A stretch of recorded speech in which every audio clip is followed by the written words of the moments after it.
There's a photograph that haunts the corridors of memory. A young soldier's hand, fingers caked in mud and blood, gripping a medal that gleams despite the filth surrounding it. The image was taken somewhere in the aftermath of battle, in that hollow space where the guns have fallen silent, but the screaming continues inside the mind. Look closely at that hand. Notice how the fingers don't hold the medal with pride, but with something closer to bewilderment, perhaps even dread. This is not the grip of a man who has received a trophy. This is the grip of a man who has been handed a burden he will carry for the rest of his life. A weight that no ceremony can lift, no applause can lighten, no gratitude can ease. We have been taught to understand medals as symbols of valor, as tangible representations of courage under fire, as the nation's way of saying, "We see what you did, and we honor it."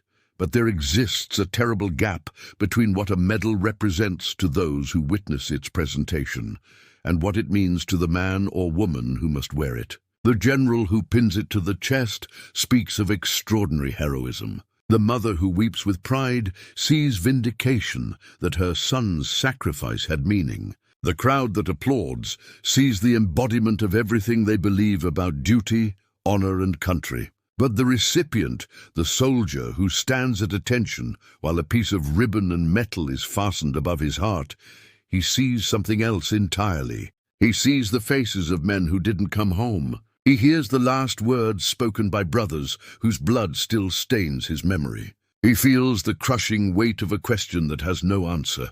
Why them and not me? Stephen E. Ambrose, who spent decades chronicling the stories of American warriors, understood this paradox better than most. He wrote with unflinching clarity that the real heroes are the ones who didn't come back, and in that single sentence, he captured the essence of survivor's guilt that haunts every decorated veteran. It is the invisible wound, the injury that no Purple Heart acknowledges, the scar that forms not on flesh, but on the soul. Ambrose knew that the men who walked off the beaches of Normandy, who climbed the hills of Korea, who emerged from the jungles of Vietnam, carried with them not just memories of their own actions, but the accumulated grief of all those who fell. Every medal awarded to a survivor is, in some profound and terrible way, a medal that belongs to the dead. The living simply become the custodians of honor that was purchased with blood they did not spill,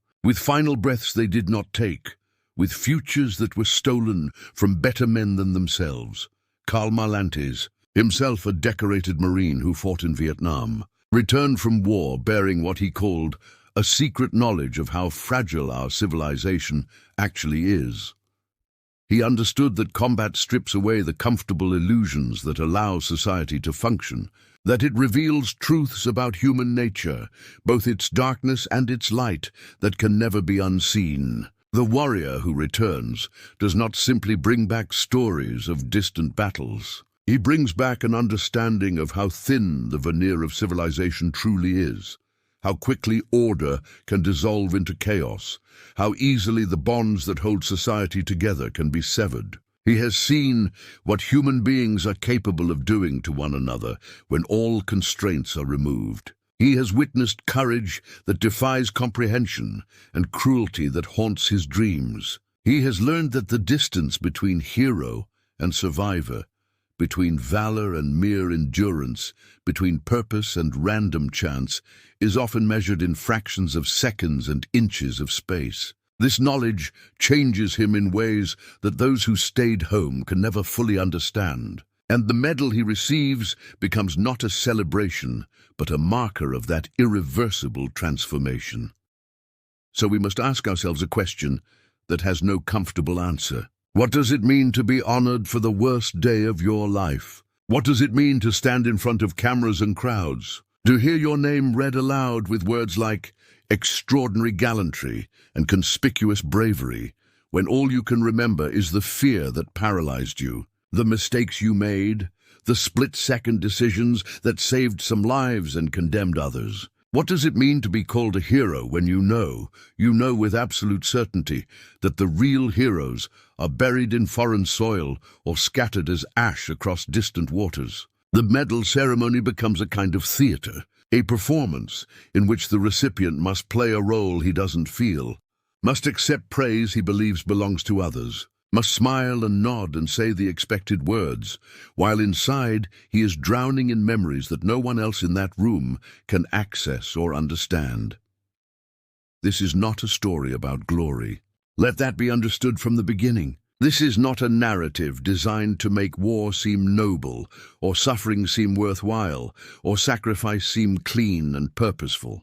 This is a story about the soul-crushing gap between public celebration and private torment, between the image of the hero that society needs to believe in and the broken reality of the man who must somehow live inside that image. It is about the weight that cannot be photographed, the wounds that never appear in medical records, the battles that continue long after the wars have ended. It's about what happens when a nation pins a medal on a man's chest and expects him to wear it with pride, while inside that man's heart there is only the echo of names spoken in darkness, only the memory of brothers who deserved that honor far more than he ever could. This is about the terrible arithmetic of survival, the unbearable mathematics of valor, and the profound loneliness of being celebrated for enduring what should have killed you while better men died in your place.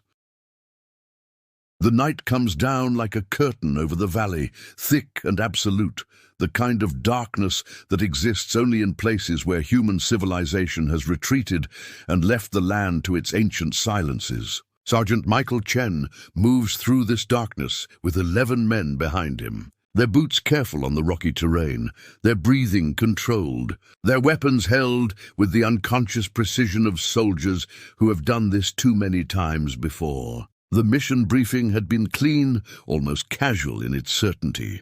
Intelligence reported a weapons cache in a compound 3 kilometers east of their position, lightly guarded, possibly abandoned.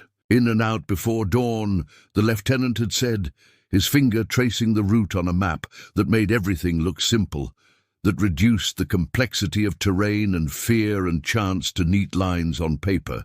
Chen had nodded, asked the necessary questions, and led his squad into the night with the confidence born of a dozen similar missions that had gone exactly as planned. Intelligence was wrong. It happens more often than anyone wants to admit. Happens because the fog of war is not a metaphor, but a genuine obscuring of reality. Because the enemy is not a static presence on a map, but living, thinking, adapting human beings who set traps and move positions and understand that the Americans rely too heavily on their technology and their certainty. The ambush comes at 2300 hours, precisely when Chen's squad is most exposed, strung out along a narrow pass with high ground on both sides. The first indication is not sound, but light. Muzzle flashes blooming in the darkness like deadly flowers, tracer rounds cutting bright lines through the air, the sudden transformation of peaceful night into screaming chaos. Chen's training takes over before his conscious mind can process what is happening. He is dropping to the ground, shouting commands that his men respond to with the automatic precision of drilled movements, returning fire toward the flashes while his radio operator calls for support that Chen already knows will not arrive in time. 30 seconds. That is how long it takes for half his squad to go down. Private Davis takes a round through the shoulder and goes silent in that particular way that means shock has stolen his voice. Corporal Martinez staggers backward, his hands clutching his stomach, and begins calling for his daughter in a voice that will haunt Chen for the rest of his life. Specialist Cooper's scream cuts through the gunfire, high and terrible, the sound of a man whose legs have just been shattered by shrapnel. The world has compressed into a nightmare of muzzle flashes and screaming, and the wet sound of bullets hitting flesh. And Chen realizes with absolute clarity that he is about to make a decision that will define everything that comes after. The tactical choice is obvious. They are outnumbered, outpositioned, taking casualties they cannot afford. The book says to pull back, to get the survivors to cover, to call in air support and artillery, and let the machinery of modern warfare do what individual men cannot. That is what his training demands. That is what any reasonable commander would do. But Chen looks at Martinez, clutching his stomach, at Cooper trying to drag himself backward with arms that are still working while his legs trail uselessly behind him, at Davis lying silent in the dirt, and he makes a different choice. He chooses to stay. He chooses to fight. Not because of some abstract notion of courage or honor, not because of tactical considerations or strategic thinking, but because these are his men, and he will not leave them to die alone in this darkness while he retreats to safety. The decision takes less than a second, the time between one heartbeat and the next, but it is a choice that will echo through the rest of his existence. He begins directing fire with a precision born of desperation, positioning his remaining effective soldiers to create a defensive perimeter, calling in coordinates that he knows are probably their own death sentence because the artillery will be dropping danger close, near enough to kill Americans as easily as enemies.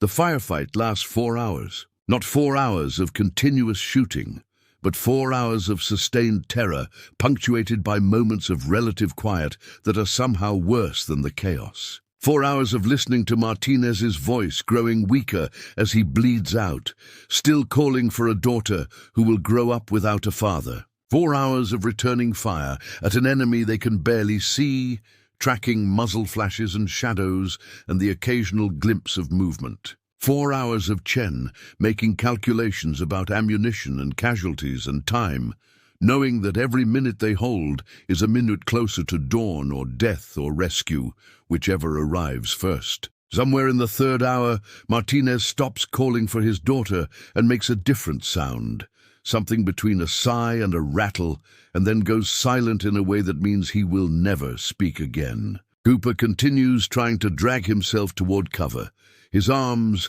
digging into the dirt with determination that breaks Chen's heart. Davis miraculously is still breathing, though his silence suggests trauma that goes beyond the physical wound. When dawn finally breaks, it reveals a scene that will be photographed by arriving reinforcements, analyzed by intelligence officers, and eventually reduced to a paragraph in an after-action report. The enemy has withdrawn during the last hours of darkness, leaving behind blood trails and spent casings and the evidence of casualties they carried away. Chen's squad has held the position. They have survived, but survival is measured in terrible arithmetic. Of the 12 men who entered the valley, 9 are still breathing. Martinez lies where he fell, his hands still clutched to his stomach, his eyes open and empty. Specialist Johnson took a round through the head in the final hour before dawn, dying so quickly that Chen is not even certain when it happened. Private First Class Walker bled out from a femoral artery wound, despite Chen's desperate attempts at a tourniquet. Despite the pressure and the prayers and the promises that help was coming. 6 months later, Sergeant Michael Chen stands in a dress uniform that feels like a costume. The creases sharp enough to cut, the shoes polished to a mirror shine, the ribbons arranged in precise rows above his left breast. The ceremony takes place in a gymnasium that has been transformed for the occasion. Flags hanging from the walls, chairs arranged in neat rows, a podium with a microphone and the seal of the United States Army. Chen's mother sits in the front row, her dress carefully chosen, her makeup perfect. Her hands clutched together in her lap with an intensity that suggests she is holding herself together through sheer force of will. His father sits beside her, ramrod straight in a suit he probably hasn't worn since the last funeral. His face carved from stone, but his eyes wet with tears he refuses to shed. A general whose name Chen barely registers approaches with measured steps, holding a small blue case, and begins reading from a citation that uses words like extraordinary heroism and conspicuous gallantry and complete disregard for his own safety. The general opens the case and removes the medal. The ribbon striped in blue and white, the bronze star catching the gymnasium lights. He pins it to Chen's chest with practiced efficiency, then steps back and salutes. Chen returns the salute with mechanical precision, his face composed, his bearing perfect, his exterior showing nothing of the hurricane inside. His mother is crying now, openly weeping with what anyone watching would interpret as pride and relief and joy. The assembled crowd, fellow soldiers, family members, local dignitaries who have come to witness this moment of recognition, rises to applaud. The sound fills the gymnasium, echoes off the walls, surrounds Chen like a physical presence. He stands at attention and feels absolutely nothing except the weight of 3 names that he whispers to himself every night before he can sleep. If he sleeps at all, Martinez, Johnson, Walker, 3 men who should be standing here instead of him. 3 brothers who bought this medal with their blood, while Chen simply had the bad fortune to survive. The general is shaking his hand now, saying something about honor and service and sacrifice. But Chen cannot hear the words over the echo of Martinez calling for his daughter, over the memory of Walker's last breath, over the silence where Johnson's laugh used to be. This is the truth that civilians never understand. That the actions which earn medals are often the moments soldiers would give anything to undo. Not because the actions were wrong. Chen knows, intellectually, that his decision to stay and fight probably saved lives. That a retreat might have resulted in total annihilation. That holding that position had strategic value that extended beyond his immediate squad. But knowing something intellectually and accepting it emotionally are separated by a chasm that no amount of reasoning can bridge. If he could go back, if he could trade places with Martinez or Johnson or Walker, he would do it without hesitation. Not because he wants to die, but because they deserve to live more than he does. Martinez had a daughter who needed him. Johnson had parents who had already buried one son and should never have had to bury another. Walker had dreams of college and teaching and a future that stretched ahead with possibility. And Chen has what? Survivor's guilt and nightmares, and a piece of metal pinned to his chest that feels less like honor and more like accusation, less like recognition, and more like a daily reminder of the price that was paid so that he could stand here breathing while better men rot in the ground. The ceremony ends. People approach to shake his hand, to thank him for his service, to tell him how proud they are, how grateful, how inspired. Chen smiles and nods and says the things that are expected. Thank you. Just doing my job. My team deserves the credit. The words come automatically, requiring no thought, no genuine emotion, just the performance of gratitude for gratitude received. But inside, behind the smile and the uniform and the medal that catches the light, Chen is back in that valley, back in that darkness, listening to Martinez call for his daughter, watching Johnson fall, feeling Walker's pulse fade under his fingers. Inside, he's still that sergeant making impossible choices in the dark, still counting casualties, still doing the arithmetic of survival that never balances, that always leaves a remainder of guilt and grief and the unbearable weight of being the one who lived when better men died. The flight back to base takes 14 hours with layovers and delays. 14 hours of sitting in uncomfortable seats, surrounded by civilians who have no idea what the medal pinned inside his duffel bag represents, who see only a young soldier in uniform traveling home from somewhere they cannot imagine. Chen stares out the window at clouds and ocean, and eventually the familiar landscape of the country he has been fighting for, and he feels the distance growing with every mile. Not the physical distance between the war zone and home, but the emotional distance between who he was before that night in the valley and who he has become since. The medal ceremony was supposed to provide closure, to mark an ending, and allow him to move forward. Instead, it has simply underscored how impossible it is to explain what happened to anyone who was not there. How futile it is to expect understanding from a world that sees war through the sanitized lens of news reports and patriotic speeches. When he finally walks into the company area, his boots hitting the familiar concrete, the smell of motor oil and canvas, and the particular staleness of military buildings filling his lungs, something inside him unclenches slightly. This is still foreign territory in its own way. He has been changed too much to fit comfortably even here, But at least these are people who understand the basic grammar of combat, who speak the unspoken language of those who have been downrange. His squad is in the common room when he enters. Still his squad, despite the replacements who have filled the empty spaces, despite the new faces that make the absence of the old faces even more pronounced. They look up when he walks in, and for a moment there is silence, the kind of weighted pause that comes before something significant. Then Corporal Stevens stands, his face carefully neutral, and begins to clap. The others join him, rising to their feet, their applause filling the small room. Chen stops in the doorway, uncertain how to respond, and sees something in their eyes that is not quite what he expected. Not jealousy, though that would be understandable. Not resentment, though medals have been known to breed it. Not even pride exactly, though there is some element of that present. What he sees instead is recognition, a kind of acknowledgement that goes deeper than congratulations, that speaks to a shared understanding of what that medal actually means. They know what he knows. They were there, or they have been in places similar enough that the details do not matter.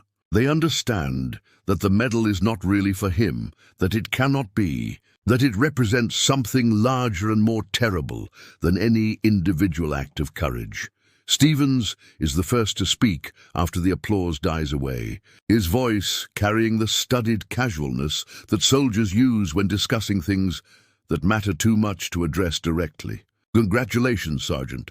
Hell of a thing." Chen nods, sets down his duffel, and the moment passes into something more ordinary, more manageable. They talk about trivial matters. The food in the mess hall has somehow gotten worse. The new lieutenant is green but eager. There is a rumor about extended leave before the next deployment. But underneath the casual conversation, there is a current of something deeper, something that does not need to be spoken aloud because they all feel it. The medal is not for Chen, it is for Davis, who took that round through the shoulder and somehow survived, who spent 3 months in recovery and came back to the unit with nerve damage that ended his career but not his life. It is for Martinez, who bled out calling for his daughter, whose voice still echoes in all their nightmares. It is for Cooper, who held that line with shattered legs, who refused evacuation until the last possible moment because he would not leave his brothers. It is for Johnson and Walker and all the others who did not make it home, who paid the ultimate price so that the rest could stand here breathing and talking and pretending that life goes on normally after something like that.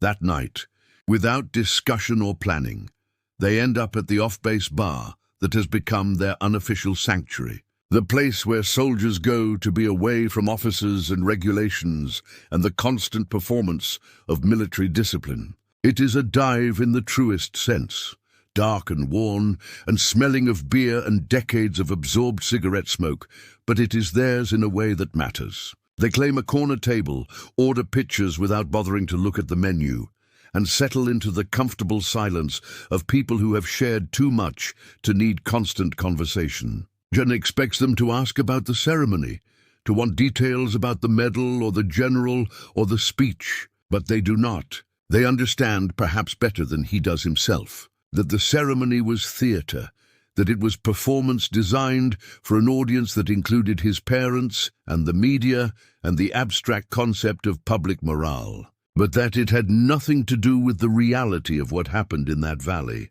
Instead, they talk about Martinez, not about his death, not about the wound or the blood or the terrible last hours, but about who he was before. Stevens tells a story about Martinez trying to teach everyone Spanish insults, getting the pronunciation hilariously wrong himself, creating hybrid curse words that made no sense in any language. Davis, present despite medical retirement papers that are working their way through the bureaucracy, recalls Martinez's obsession with his daughter's soccer games, how he would watch videos of her playing on a laptop with a scratched screen, providing commentary that mixed genuine pride with absurd exaggeration. She is going to play for the national team, Martinez would say with absolute conviction, despite the fact that his daughter was 7 years old and spent most of the game picking flowers in the outfield. Cooper, in a wheelchair that he maneuvers with the same determination he showed, dragging himself across that battlefield, shares a memory of Martinez sleeping through a mortar attack, snoring so loudly that it almost drowned out the explosions. Waking up confused when everyone else was taking cover, they talk about Johnson, about his terrible jokes and his worse singing, about the way he could fall asleep anywhere, under any circumstances, a talent that made him the envy of every insomniac in the unit. They remember Walker's encyclopedic knowledge of movies, his ability to quote entire scenes verbatim, his dream of teaching film studies at a university someday. Each story is a small act of resurrection, a way of keeping the dead present among the living, of refusing to let them become abstract names on a memorial wall. The medal sits unmentioned in Chen's barracks locker, still in its presentation case, untouched since the ceremony. No one asked to see it. No one suggests he should be wearing it or displaying it or taking pride in it. They understand instinctively what civilians never grasp, that the medal is for the world outside these walls, for the people who need to believe that sacrifice has meaning and heroism has rewards, and the terrible arithmetic of combat somehow balances out in the end. The real award is sitting in this room. The real recognition is breathing the same air, carrying the same weight, understanding without words what it means to have survived when others did not. The real honor is in the silence between the stories, in the way they can sit together without speaking and still communicate everything that matters. They do not need a medal to tell them that Chen did what needed to be done that night. They were there, or they have been in similar situations, and they know that command decisions in combat are never clean, never simple, never free of terrible cost. They know that Chen made a choice that saved some of them and cost others everything, and that he will carry that weight for the rest of his life, regardless of what piece of metal hangs in a case in his locker. As the night deepens and the pitcher's empty, and the conversation winds down into comfortable silence, Chen realizes something that the medal ceremony could never teach him. The brotherhood forged in combat is not about glory or valor or recognition. It is about shared survival and collective loss, about carrying each other's burdens because no one else can understand their weight, but refusing to let the dead be forgotten and refusing to let the living fall apart. It is about sitting in a dive bar with men who have seen you at your worst and your best, who know what you have done and what you have lost, and who accept you not despite those things, but because of them. The medal is for the world outside. The brotherhood is for them. And when Chen finally returns to his barracks in the early hours of morning, slightly drunk and profoundly exhausted, he leaves the medal case unopened in his locker and falls asleep, thinking not about ceremonies or generals or recognition, but about the men sitting in that bar, the survivors who have become his true family, bound together by scars that will never fully heal and memories that will never fade. The leave papers come through 3 weeks after the ceremony, 30 days of authorized absence that feel less like a gift and more like a sentence. Chen packs his civilian clothes, jeans and t-shirts that fit differently now, as if his body has changed shape in ways that have nothing to do with muscle or weight, and boards a commercial flight to the small town in Northern California where he grew up, where his parents still live in the same house on the same street where he learned to ride a bicycle and played basketball in a driveway that seems impossibly small now. The flight is unremarkable, filled with business travelers and families and the peculiar isolation of modern air travel. But Chen feels exposed in his civilian clothes, as if he is wearing a costume, as if everyone can somehow see through the denim and cotton to the uniform underneath, to the scars that do not show on skin. His mother picks him up at the airport, her arms wrapping around him before he can set down his bag, her tears immediate and unashamed. She holds him for a long moment, and Chen realizes with a shock of recognition that she has grown smaller, or perhaps he has grown larger, or perhaps the war has changed his perception of scale in ways he cannot quite articulate. His father waits by the car, his handshake firm, his eyes searching Chen's face for something that Chen is not certain he once found. The drive home should be familiar, should be comforting. But instead, Chen finds himself cataloguing firing positions and ambush points. His mind automatically assessing the terrain with the paranoid hypervigilance of someone who has learned that safety is an illusion and danger can erupt from nowhere. The surprise comes 3 days later, when Chen is still adjusting to the strange rhythms of civilian life, to the absence of structure and orders and the constant awareness of weapons and threats. His mother mentions casually over breakfast that the town is planning something special, that people want to show their appreciation, that it would mean so much to the community. Chen feels something tighten in his chest, but nods agreement because refusing would require explanations he does not know how to give, would hurt his parents in ways they do not deserve. The parade is scheduled for Saturday afternoon, downtown on Main Street. A route Chen has walked countless times in his youth, when this place felt like the entire world, instead of like a foreign country. Saturday arrives with the kind of perfect weather that seems designed for parades. Bright sunshine and clear skies, and a gentle breeze that carries the smell of hot dogs and popcorn from vendor carts. Chen wears his dress uniform because his mother asked, and because refusing would have caused more pain than compliance. Though every moment in the starched fabric and polished brass feels like participation in a lie. The parade begins at the high school parking lot, where a convertible waits with a sign taped to the side reading, "Welcome home, hero." The word hero stabs at something inside Chen's chest, a small knife of accusation dressed up as praise. He climbs into the back seat, sits on the edge where he has been instructed, and prepares himself for something he cannot name, but can feel approaching like a storm. The car begins its slow progress down Main Street, and Chen sees the crowds lining both sides, people he has known his entire life, and strangers who have come from neighboring towns, all of them waving flags and holding signs and cheering. Children sit on their parents' shoulders for a better view.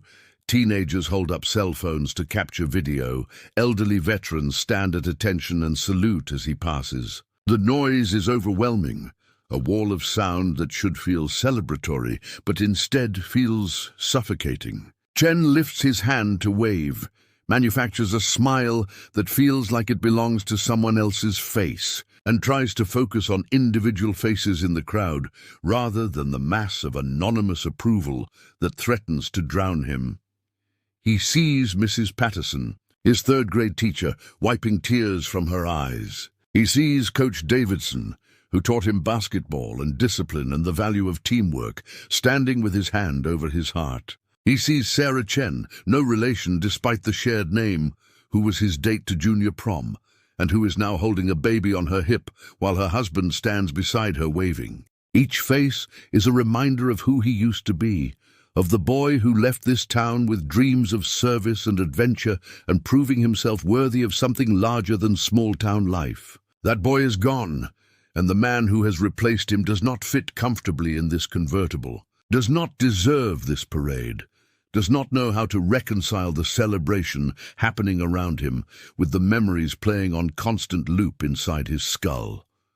The parade route ends at the town square, where a stage has been erected and a microphone stands waiting. The mayor approaches, a man Chen vaguely remembers from campaign posters and local news segments, his smile practiced and his handshake firm. There are speeches, long rambling testimonials about patriotism and sacrifice and the proud tradition of military service in this community. A local news crew positions itself for the best angle.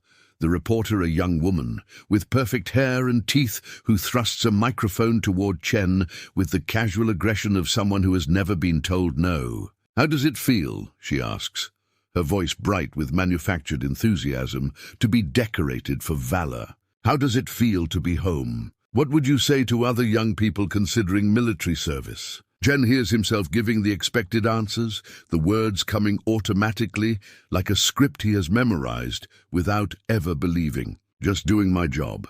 My team deserves the credit. Proud to serve. The words are true in the abstract, true in the way that general principles are true, but they bear no relationship to the specific reality of what happened in that valley, to the weight of decisions made in darkness, to the names that echo in his dreams. The reporter nods enthusiastically, thanks him for his service with a phrase that has been repeated so many times it has lost all meaning, and turns to deliver her closing remarks to the camera. Chen stands beside the mayor for photographs that will appear in the local newspaper, his smile fixed, his posture correct, his interior landscape bearing no resemblance whatsoever to the image being captured. The reception afterward takes place at the community center, long tables covered in potluck dishes and sheet cakes, folding chairs arranged in conversational clusters, a banner stretched across one wall reading, "Thank you for your service."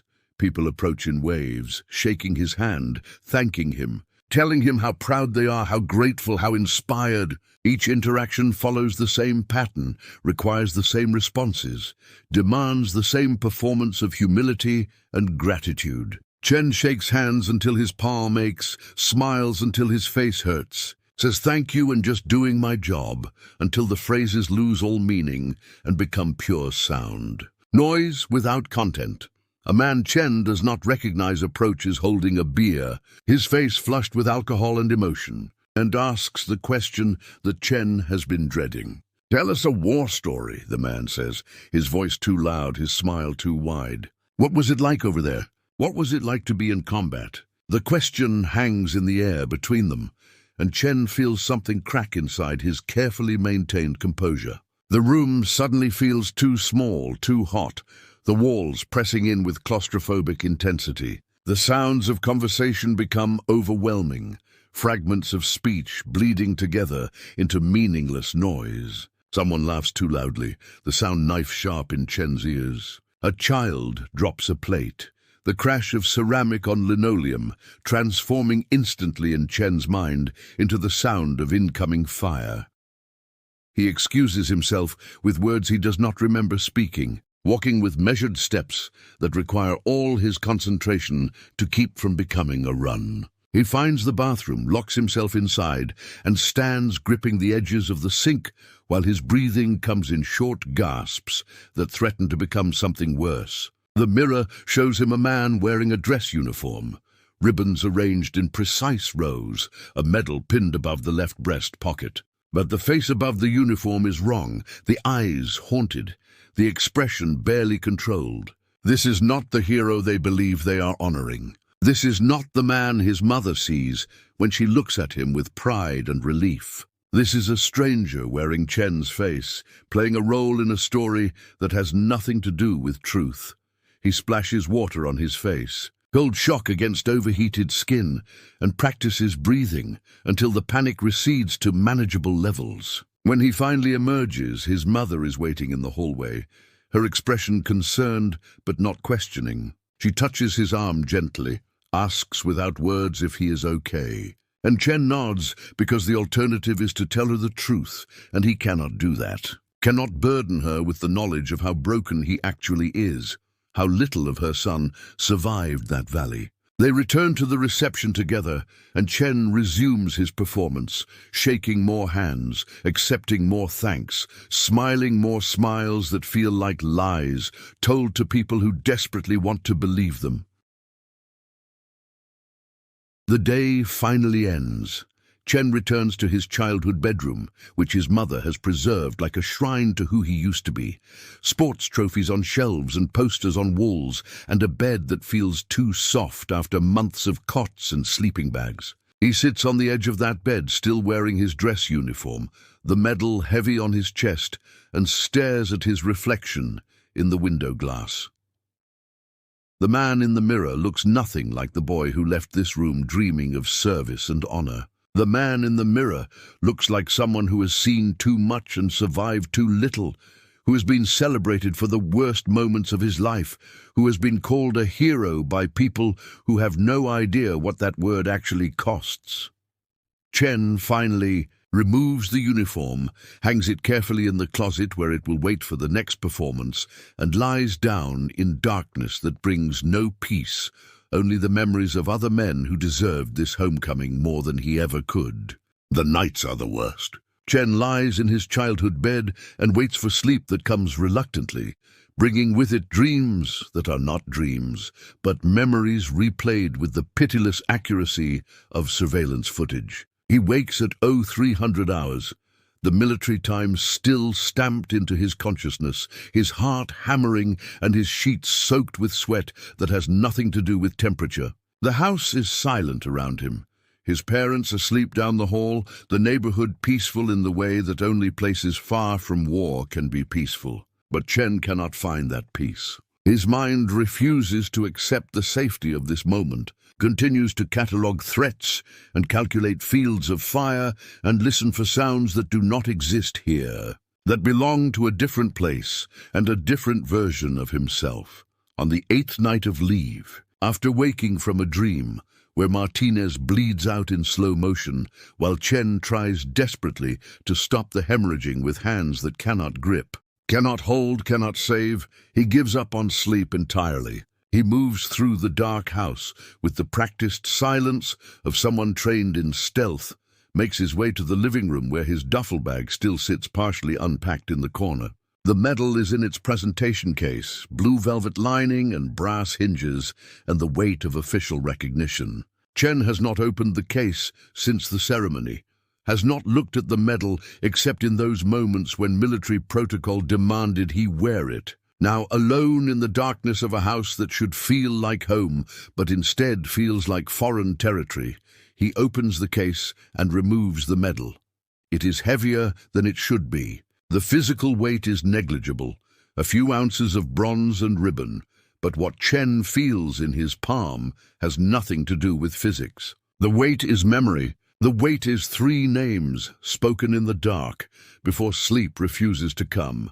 The weight is the accumulated grief of survival, the burden of breathing air that better men can no longer breathe, of seeing sunrises that Martinez and Johnson and Walker will never see, of having a future that was purchased with their blood and their final moments and their stolen tomorrows. Chen turns the medal over in his hands, studying it in the dim light that filters through the curtains from the street lamp outside. The citation engraved on the back uses words like extraordinary heroism and distinguished himself conspicuously, but those words bear no relationship to the chaos he remembers, to the terror and confusion and desperate calculations of that night. The memories come unbidden, unwanted, but with the clarity of scenes that have been replayed so many times.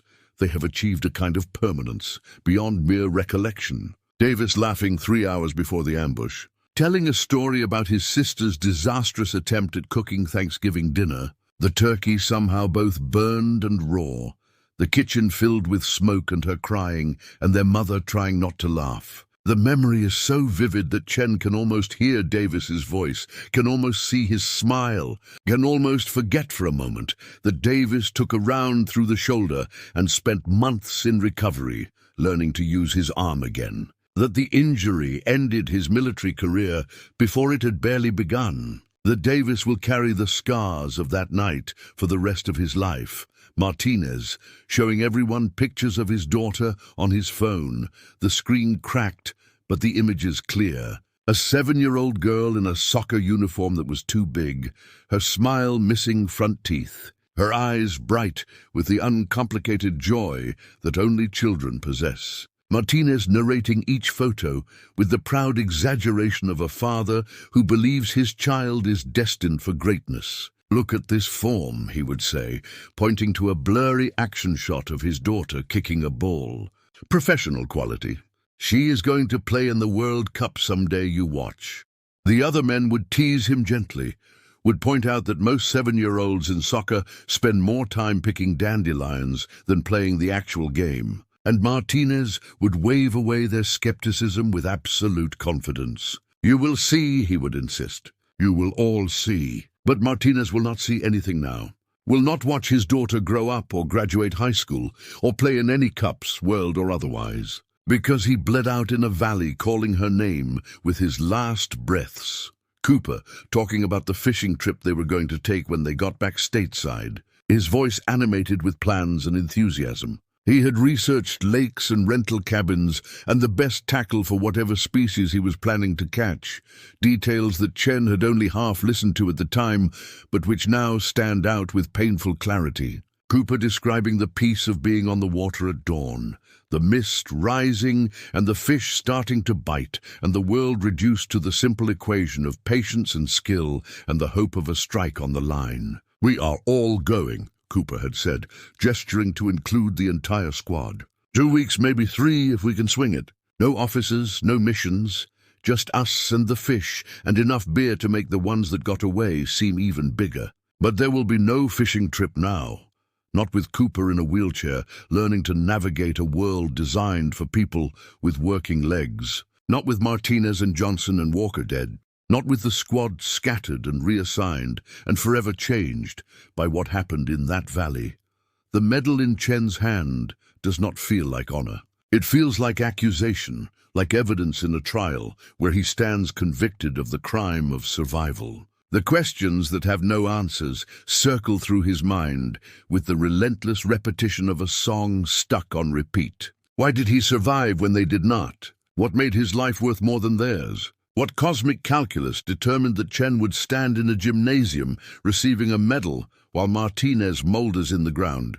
While Johnson's parents bury another son? While Walker's dreams of teaching film studies dissolve into nothing but might-have-beens? The questions are poison. Chen knows this, understands intellectually that survivor's guilt is a recognized condition, that therapists have names for what he is feeling and techniques for managing it. But intellectual understanding does nothing to ease the weight, does nothing to answer the fundamental question that haunts every survivor.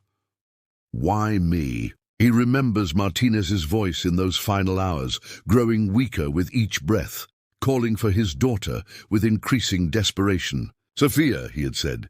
The name, a prayer and a plea and a goodbye, all compressed into 2 syllables. "Tell Sophia her daddy loves her. Tell Sophia to be good for her mama. Tell Sophia I tried to come home."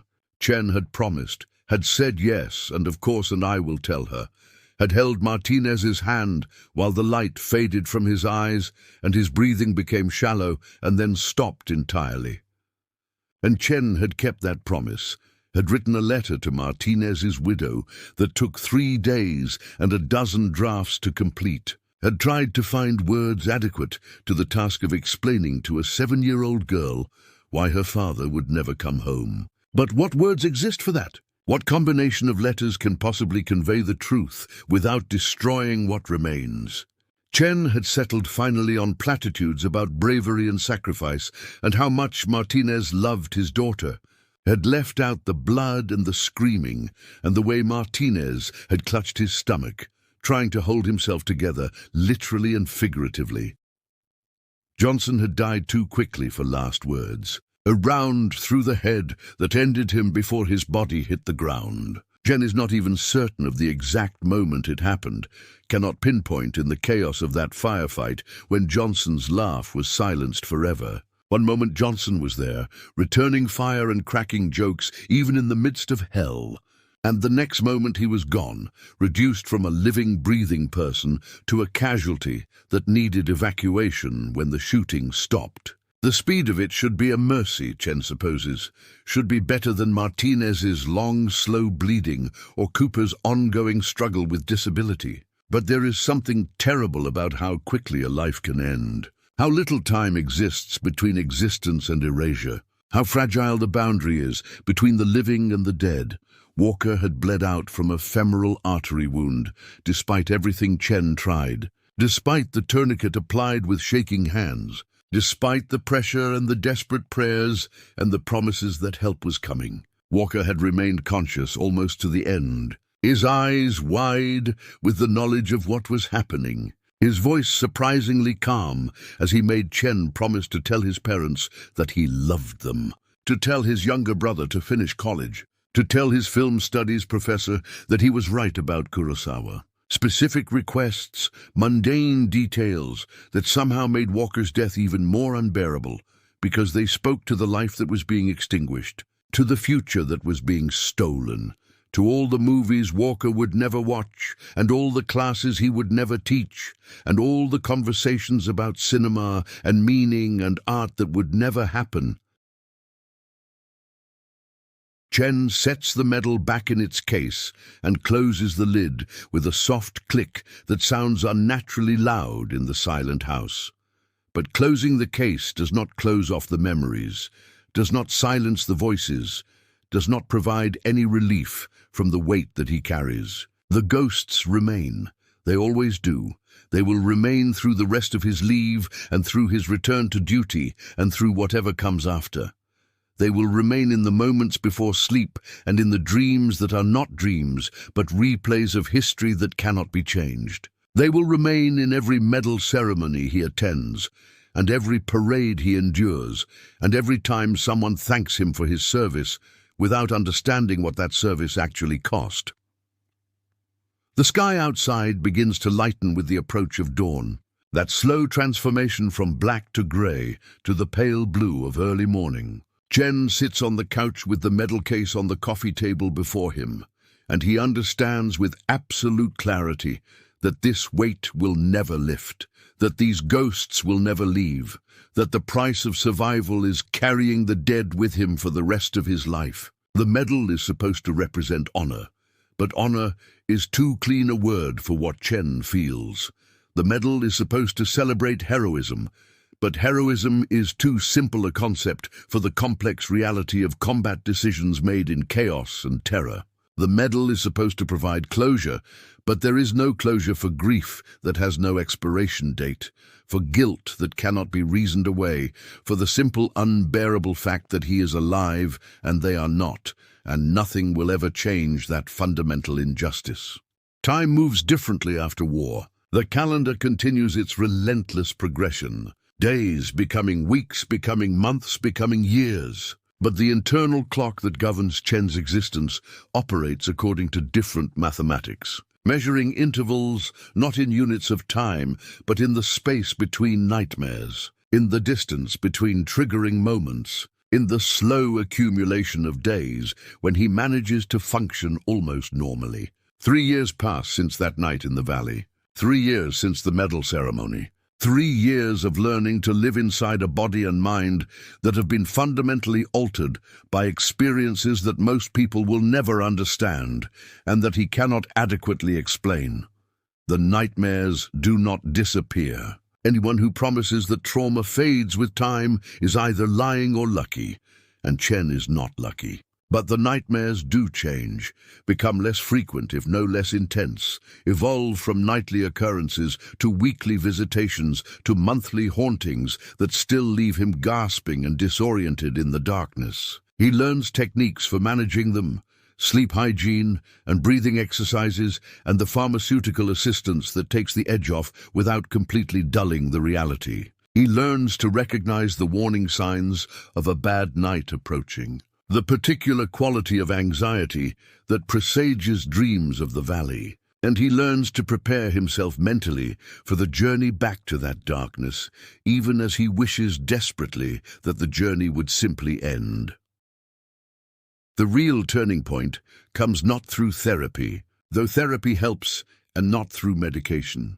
Though medication provides necessary support, but through a chance encounter on a morning when Chen is running an errand that should be routine but feels like an expedition into hostile territory. The grocery store overwhelms him still, the fluorescent lights too bright and the crowded aisles too chaotic, and the sudden sound of something falling always threatening to trigger a response that would be appropriate in combat but catastrophic in civilian life. He is navigating the produce section with gritted teeth and white-knuckled determination when he sees a woman standing near the apples, her posture somehow familiar, though he cannot immediately place her face. Recognition comes with the force of physical impact. Maria Martinez, the widow, the mother of Sophia, who is now 10 years old, who has lived more of her life without her father than with him, who carries a last name that Chen whispers in the dark before sleep. Maria looks older than Chen remembers from the funeral, which took place during a period of his life that exists in his memory as a blur of ceremonies and condolences and grief too large to process. She is reaching for an apple, her attention focused on the mundane task of selecting fruit, and Chen knows with absolute certainty that he should walk away, should leave her to her shopping and her life and her own process of grief and healing. But his feet do not obey the command to retreat. Instead, he finds himself approaching, finds words emerging from his mouth that sound rehearsed, though he has never practiced them. Mrs. Martinez, I do not know if you remember me. I'm Michael Chen. I served with your husband.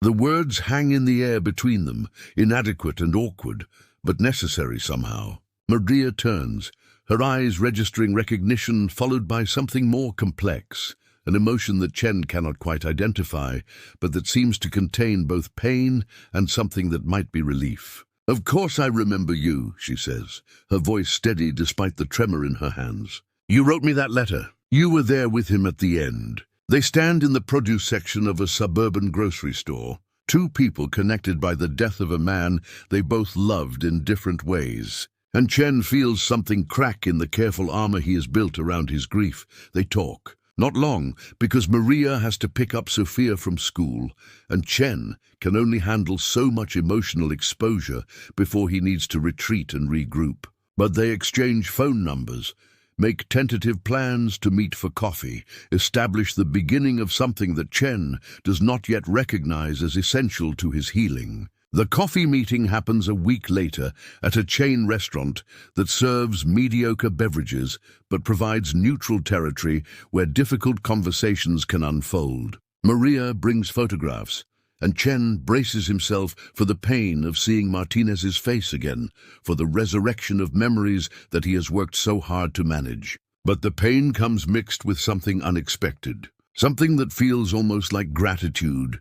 Maria tells him about Sophia, about how she asks questions about her father that become more sophisticated and more difficult to answer as she grows older. She tells him about the scholarship fund established in Martinez's name, about the soccer tournament held annually in his honor, about the small ways that the community has tried to ensure that his memory remains alive. And then she says something that Chen does not expect, something that reframes everything he has been carrying. She tells him that the letter he sent, the one that took 3 days and a dozen drafts to write, the one filled with inadequate words and impossible explanations, has been Sophia's most treasured possession. That Sophia keeps it in a box with her father's medals and photographs and the last birthday card he sent before deploying. That Sophia reads it when she misses her father, when she needs to feel connected to a man she barely remembers, but desperately loves. The revelation hits Chen with unexpected force. He had written that letter out of obligation and guilt, had struggled to find words that would not add to Maria's pain or burden Sophia with knowledge beyond her years. He had assumed the letter was a failure, another inadequate gesture in a series of inadequacies that define his relationship to Martinez's death. But Maria tells him that the letter gave Sophia something concrete to hold on to, gave her stories about her father's humor and kindness and love, gave her a connection to who he was, beyond the abstract concept of hero or soldier or fallen warrior. The letter made Martinez real to his daughter in ways that official notifications and folded flags could never accomplish. They begin meeting regularly, not frequently enough to become burdensome, but often enough to establish a pattern, a ritual of remembrance that serves both their needs. Sometimes they meet for coffee and conversation. Sometimes Chen joins Maria and Sophia for dinner, and he finds himself telling stories about Martinez that make Sophia laugh. Stories about practical jokes and terrible singing, and the time Martinez tried to cook for the squad and created something that was technically edible but practically inedible. He watches Sophia's face light up with each story, sees her father becoming real to her through these small anecdotes. And Chen begins to understand something crucial about the nature of memory and obligation and survival. The medal is not about him. It never was. This understanding comes gradually, built up through conversations with Maria and through interactions with Sophia, and through the slow realization that his survival is not simply a burden of guilt, but also a responsibility of witness. The medal is a symbol, imperfect and incomplete, inadequate to contain the complexity of what happened in that valley, but serving nonetheless as a marker of sacrifice that extends far beyond any individual act. It represents not just Chen's choices in that firefight, but the courage of every soldier who faced the unthinkable and did not run, who made impossible decisions in impossible circumstances, who paid prices that can never be fully calculated or adequately honored.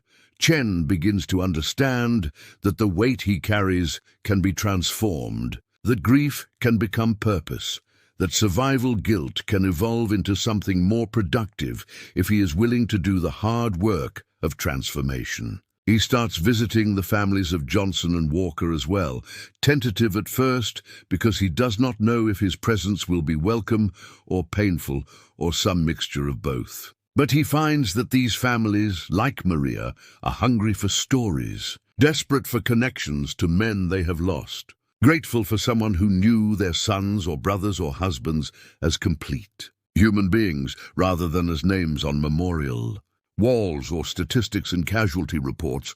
Johnson's mother cries when Chen tells her about her son's terrible jokes, about how Johnson could find humor in the darkest situations, about how his laughter sustained the squad through missions that should have broken them. She tells Chen that she has been afraid to remember Johnson as he really was, afraid that focusing on his personality and quirks would make the loss even more unbearable. But Chen's stories give her permission to remember her son as funny and irreverent and fully human, rather than as a sanitized hero suitable for public consumption. She thanks Chen with an intensity that makes him uncomfortable, but he is beginning to understand that this discomfort is part of the price he must pay, part of the obligation that comes with being the one who survived.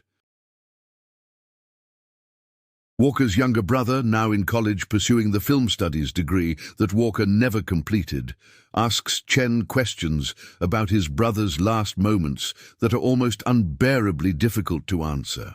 But Chen answers them as honestly as he can, leaves out the worst details, but does not sanitize the truth beyond recognition, tries to convey that Walker died with courage and clarity and concern for the people he loved. The brother tells Chen that knowing these details, as painful as they are, provides a kind of closure that official notifications never offered. That understanding the specific circumstances of his brother's death somehow makes it more bearable than the abstraction of killed in action.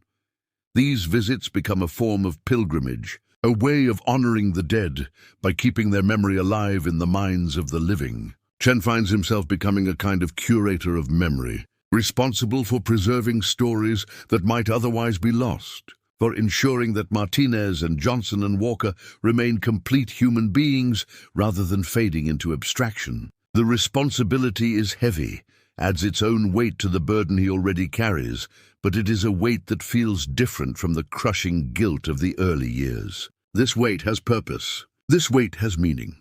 This weight transforms survival from arbitrary luck into something that might, with enough time and effort and pain, approach justification. Chen also begins speaking to young recruits preparing for deployment, not with the sanitized motivational speeches that the military prefers, but with honest discussions about the reality of combat and the cost of service and the challenges of coming home. He does not try to discourage them from serving, does not paint war as meaningless or futile, but he also refuses to perpetuate myths about glory and heroism that have no relationship to the chaos and terror and moral complexity of actual combat. He tells them about the brotherhood they will find in their units, about the bonds that form under fire, about the way that shared danger creates relationships that civilian life can never match. But he also tells them about the nightmares and the guilt and the difficulty of transitioning back to a world that has no context for understanding what they have experienced. Some of the young soldiers listen with visible discomfort, clearly preferring the comfortable myths to the uncomfortable truth. But others lean forward with intensity, recognizing in Chen's words something they have sensed but not seen articulated. Grateful for honesty that respects their intelligence and their right to make informed decisions about service. When young Private approaches Chen after a session and thanks him for not lying, for treating them like adults capable of handling difficult truths, that moment stays with Chen, becomes part of his own healing process, evidence that his experience can serve a purpose beyond simply haunting him. The medal itself stays in its case most days, residing in a drawer in Chen's apartment rather than displayed on a wall or shelf. He takes it out occasionally, when military protocol demands he wear his dress uniform for official functions, but it no longer feels like the accusation it once did. It has not become comfortable exactly, will never be comfortable, but it has become bearable. The medal represents something larger than his individual survival, connects him to a tradition of service that extends backward through history and forward into an uncertain future. It represents the sacrifice not just of Martinez and Johnson and Walker, but of all the soldiers throughout history who paid the ultimate price, whose names are mostly forgotten, whose stories have been lost to time, but whose sacrifice made possible everything that came after. Chen begins to understand that healing does not mean forgetting, that moving forward does not require leaving the dead behind. The names he whispers before sleep are not a burden to be shed, but a responsibility to be honored. Martinez and Johnson and Walker live on in his memory, in the stories he tells their families, in the lessons he passes to young soldiers, in the choices he makes about how to live his own life. Their deaths were not meaningless, not because wars are inherently meaningful. Chen is no longer certain he believes that, but because he refuses to let their deaths be meaningless. By keeping their memory alive, by honoring who they were rather than what they became, by transforming his survival into service to their families and their legacy, Chen gives their sacrifice a meaning it might not otherwise have. Years continue to pass. The distance from that night in the valley grows, measured in birthdays and anniversaries and ordinary days that accumulate into a life. Chen leaves active duty but remains connected to the military community, works with veteran support organizations, advocates for better mental health resources and transition assistance. He attends Sophia's soccer games when he can, watches her grow from a child into a teenager who is actually quite talented at the sport her father believed she would master. He maintains relationships with the families of the fallen, sends cards on birthdays and holidays, shows up for graduations and weddings and the significant moments that mark the passage of time.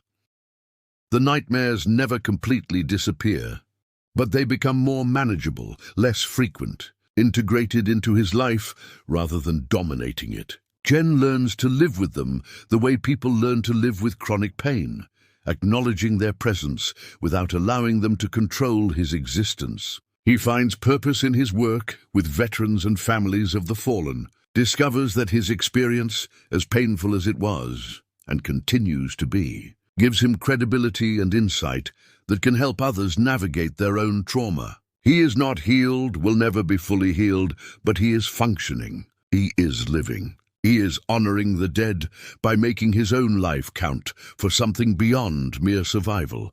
The medal remains in its case, but the lessons it represents are etched permanently into Chen's consciousness, carved into his soul with the precision of a monument inscription. He has learned that true honor is not found in the medal itself, not in the ceremony or the recognition or the public celebration, but in how he carries the memory of those who fell. He has learned that healing is not about forgetting, but about transforming pain into purpose, about making the sacrifice of the dead mean something through the choices of the living. He has learned that the weight of survival can be borne if it is shared, if it is transformed into service, if it is channeled into keeping the memory of fallen brothers alive in the hearts of those who love them.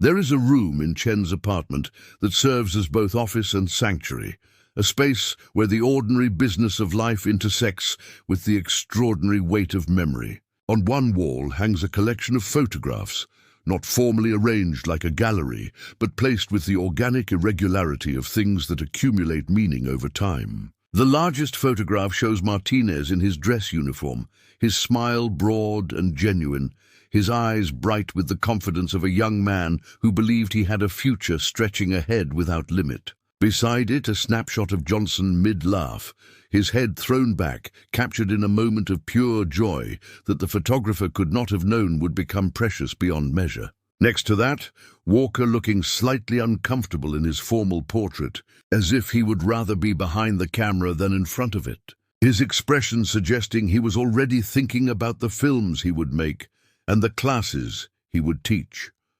Below these photographs sits the medal in its case, no longer hidden in a drawer but displayed openly, not as a trophy, but as a marker, a point of connection between the living and the dead. The case remains closed most of the time, the medal itself visible through the glass lid, the ribbon's colors slightly faded now from age and exposure to light.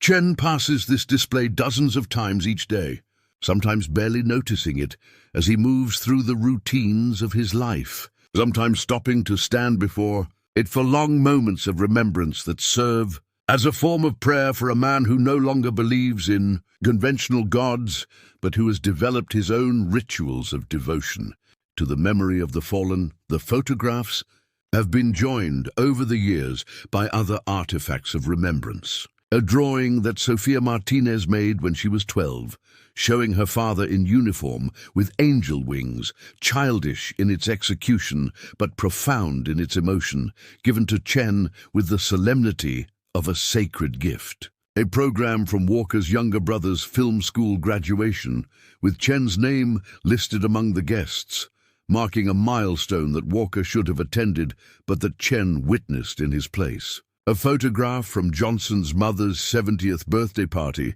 where Chen stands among Johnson's family, accepted as a kind of surrogate son, a living connection to the boy they lost. Each item represents a moment when Chen's survival served a purpose beyond his own existence, when his continued breathing meant something to people who needed him to carry forward the memory and meaning of their lost loved ones.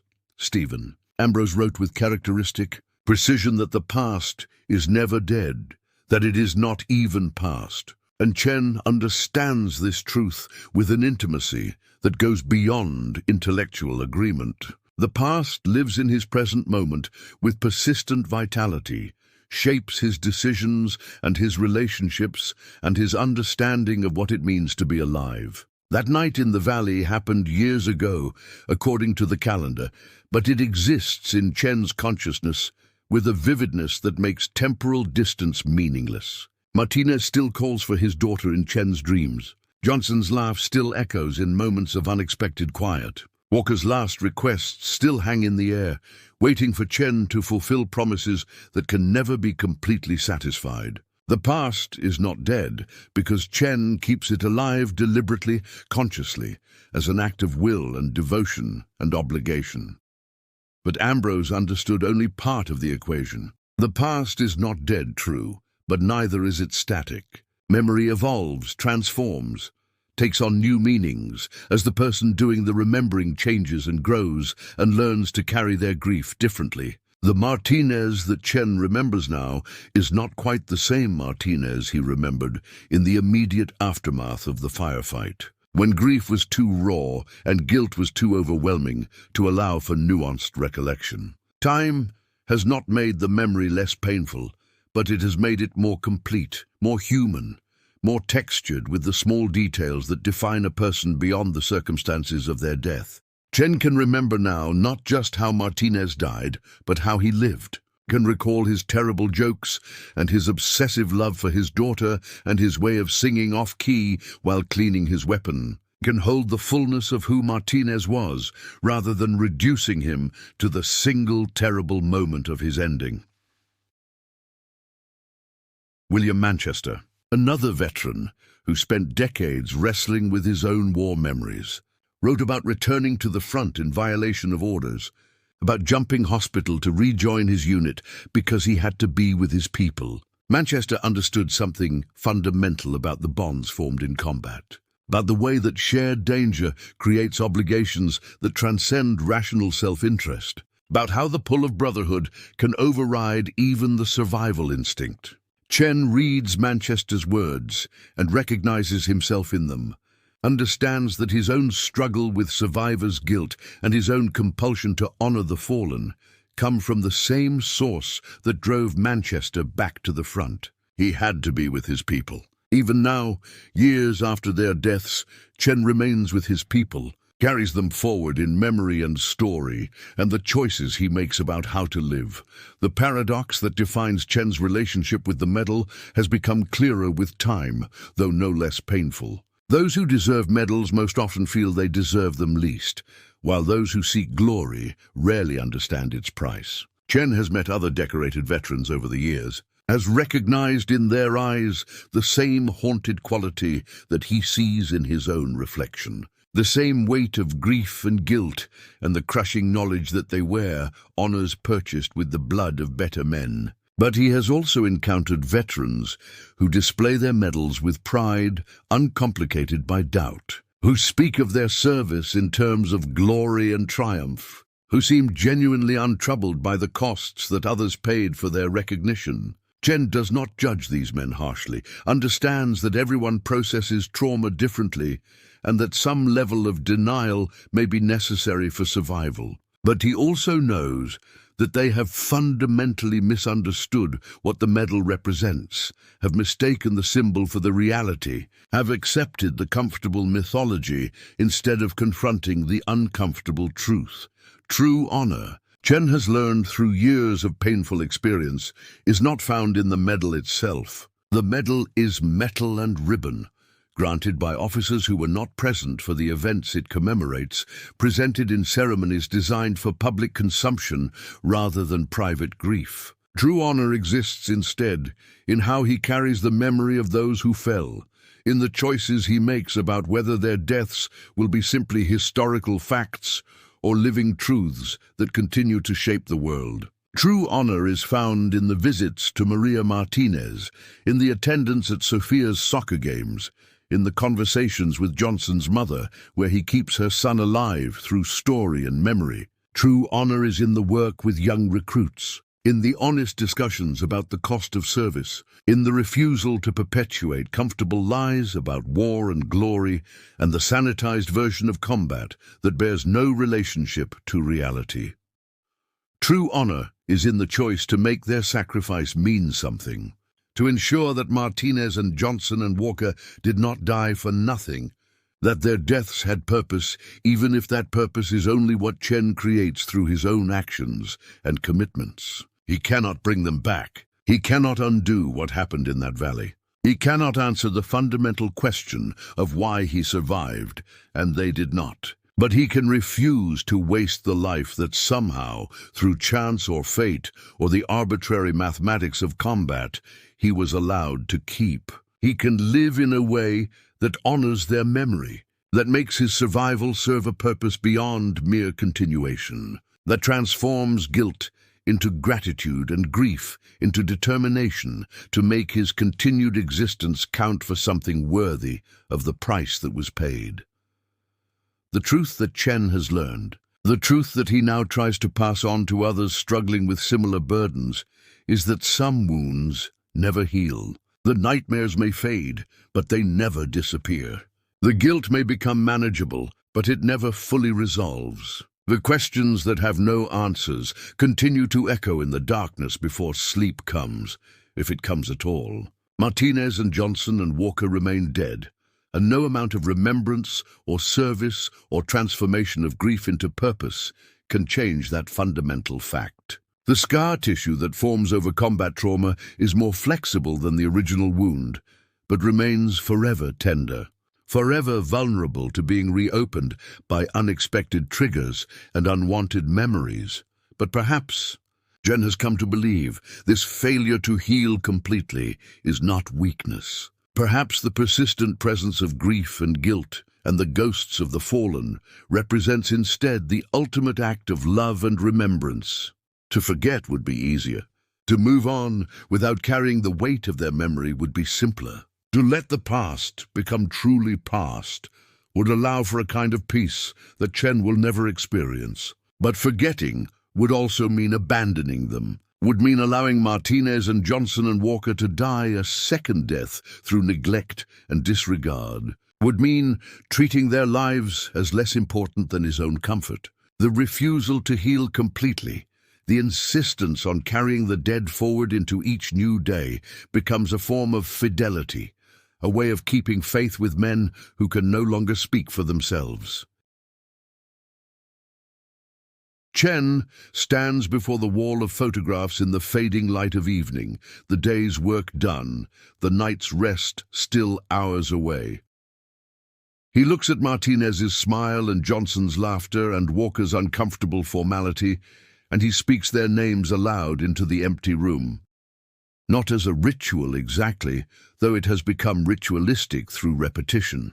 Not as prayer, though it serves some of the same functions, but as a simple acknowledgement of their existence, a refusal to let them fade into abstraction, a commitment to keeping them present in the only way that remains available. The medal sits in its case below their photographs, a symbol that has finally found its proper context. It does not represent Chen's heroism. It represents their sacrifice. It marks not his achievement, but their loss. It serves not to celebrate his survival, but to commemorate their ending. The names spoken aloud seem to hang in the air, visible almost, tangible in the way that words sometimes become when they carry sufficient weight. Martinez, Johnson, Walker, 3 men who gave everything. 3 brothers who deserved the future that Chen somehow inherited. 3 lives that ended too soon, but that continue to exist in memory, in story, in the choices that Chen makes about how to live the life they lost. The medal remains in its case, gathering dust and age and the patina of years.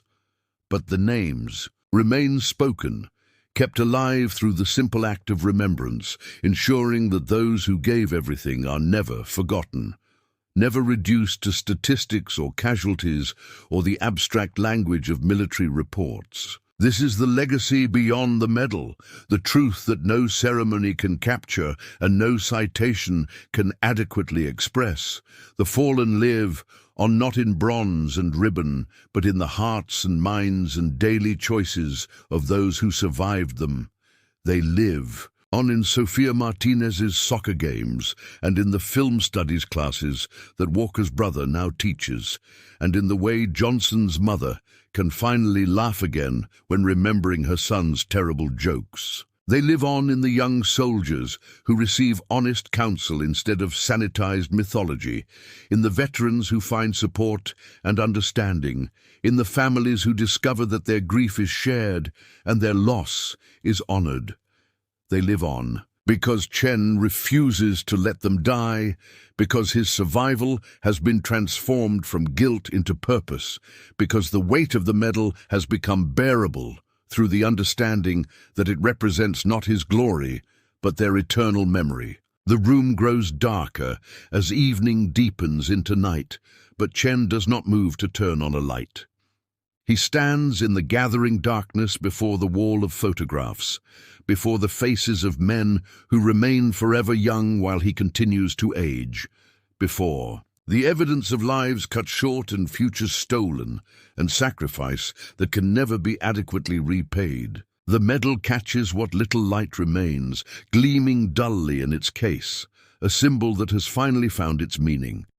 Not in ceremonies or parades, not in thanks from strangers or recognition from generals, but here, in this quiet room, where the living remember the dead, and the dead remain present through the fidelity of memory. This is honor, This is duty, this is the price of survival and the obligation of witness. This is what it means to carry the fallen forward into each new day, to refuse to let them be forgotten, to make their sacrifice mean something through. The stubborn insistence that they mattered, that they matter still, that they will continue to matter as long as someone remains who speaks their names into the darkness and keeps their memory alive in the light.